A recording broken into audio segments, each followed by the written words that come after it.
This is pemmican. This is my first batch of pemmican ever made. I dehydrated a T-bone steak. It reduced powdered into about 8 ounces of powdered meat. Oh, I'm sorry. I marinated it in like vinegar, olive oil, and some spices for a couple days first. That's an important part of it.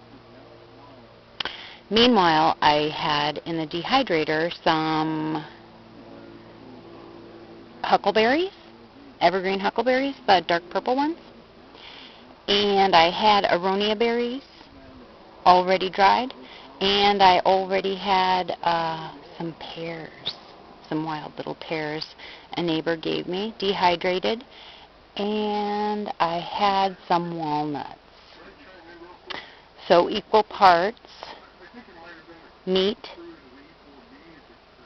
So I'd say 8 ounces of powdered meat, 8 ounces of powdered dehydrated fruit, and 8 ounces of pulverized walnuts.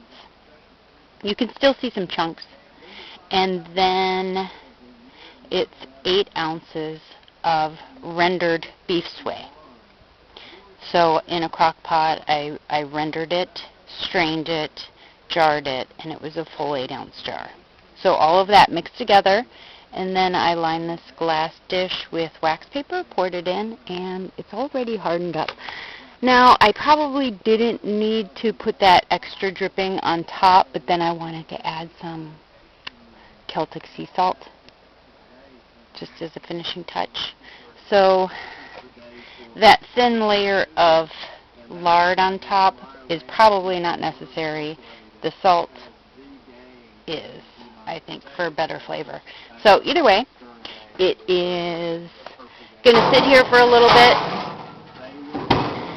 and we'll test it and let you know how it goes. Thanks for watching.